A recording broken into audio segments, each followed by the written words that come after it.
નમસ્કાર વિદ્યાર્થી મિત્રો, લોજિકલ બ્રેન યુટ્યુબ ચેનલની અંદર હું ધરમ બિલડિયા આપ સર્વ વિદ્યાર્થી મિત્રોનું સ્વાગત કરું છું. મિત્રો, આજે આપણે સંજ્ઞા વિશે અભ્યાસ કરીશું. આપણે સંજ્ઞા વિશેના અગાઉના વિડીયોની અંદર આપણે ચર્ચાઓ કરી છે. તમે ના જોયો હોય તો આપણે ડિસ્ક્રિપ્શનની અંદર લિંક આપેલી છે, તમે ત્યાં પણ જઈને પણ જોઈ શકો છો. જેમ કે આપણે સંજ્ઞાઓની અંદર અગાઉ ચર્ચા કરી છે, જેમ કે વ્યક્તિવાચક સંજ્ઞાઓ, નંબર 2 જાતિવાચક સંજ્ઞાઓ, નંબર 3 જે સમૂહવાચક સંજ્ઞાઓ એ આપણે ચર્ચા કરેલી છે. અને આજના વિડીયોની અંદર આપણે ચર્ચા કરીએ છીએ કે નંબર 4 જે દ્રવ્યવાચક સંજ્ઞાઓ છે. આપણે દ્રવ્યવાચક સંજ્ઞાઓને કેવી રીતે ઓળખી શકીએ, તો ચાલો મિત્રો આપણે એનો અભ્યાસ શરૂ કરીએ. તો આજનો આપણો છે કે દ્રવ્યવાચક સંજ્ઞાઓ.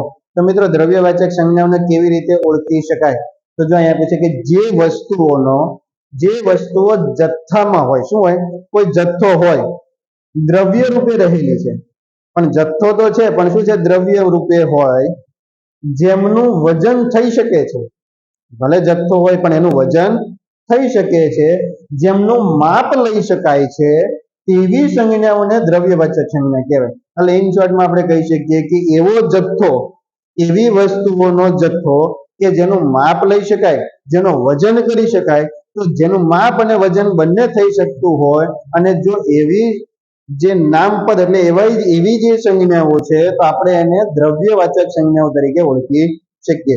જેમ કે આપણે ઉદાહરણ જોઈએ, જેમ કે માટીનું માપી શકાય, માટી કેટલી છે, એનું વજન થઈ શકે 2 કિલો 5 કિલો.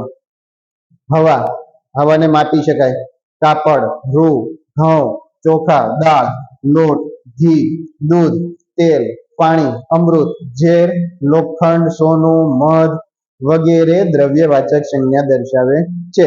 ઇન શોર્ટમાં આપણે એટલું કહી શકીએ કે જે પણ વસ્તુ, જે જથ્થો છે, એ જથ્થાનું માત્ર આપણે એમ કહીએ કે જેનું માપ લઈ શકાતું હોય, જે જથ્થાનું માપ લઈ શકો અને જેનું વજન થઈ શકતું હોય, જેનું માપ અને જેનું વજન થઈ શકે, અને જે આપણે એમ કહી શકીએ કે માટી, હવાથી લઈને જે દાળ, ચોખા વગેરે વસ્તુઓ દર્શાવતું હોય, ઉદાહરણ તરીકે, તો આ દરેક વસ્તુ છે દ્રવ્યવાચક સંજ્ઞાઓ તરીકે આપણે ઓળખી શકીએ. જેમ કે માટી, હવા, લોખંડ છે, એનું માપ થઈ શકે, પણ આ દરેક સંજ્ઞાઓ છે આપણે એને કેવી કહેવાય, દ્રવ્યવાચક સંજ્ઞાઓ તરીકે ઓળખી શકીએ. આમ જે પદાર્થો દ્રવ્ય રૂપે જોવા મળે છે તેમને દર્શાવવાની સંજ્ઞા, જેને દ્રવ્યવાચક સંજ્ઞાઓ છે. ઘણા બધા મિત્રોનો પ્રશ્ન હોય છે કે લોખંડ એ દ્રવ્યવાચક કઈ રીતે ગણી શકાય, તો આપણે હમણાં ચર્ચા કરી છે, જેનું માપ લઈ શકાતું હોય અથવા તો જેમનું વજન થઈ શકે. ખાસ યાદ રાખજો, ઘણા બધા એવું છે કે લોખંડ છે એ દ્રવ્યવાચક ન કહેવાય, પણ અહીંયા શું છે કે વજન થાય છે ને, માટે આપણે એને દ્રવ્યવાચકમાં ગણવાનું છે. ચાલો મિત્રો આગળ જોઈએ એના ઉદાહરણો. પહેલું ઉદાહરણ છે કે ભોજનમાં મેં માત્ર દૂધ જ લીધું.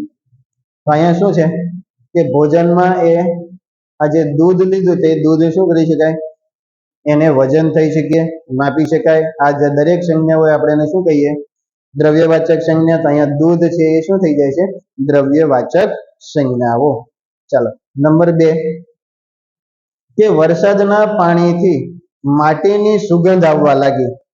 શું છે તો કે વરસાદનું પાણી પડ્યું જેનાથી છે માટીની સુગંધી આવે છે. તો અહીંયા માટી અને પાણી તો બંને છે આપણા માટે શું છે, દ્રવ્યવાચક સંજ્ઞાઓ છે.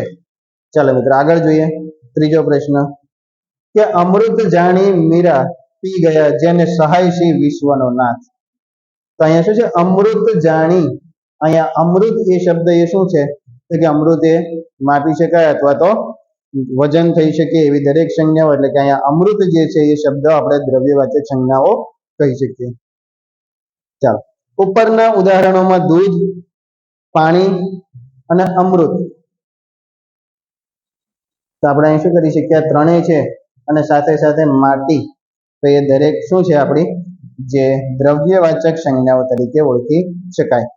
ચાલો મિત્રો હવે બીજા ઉદાહરણો હવે જોઈએ આપણે આગળ.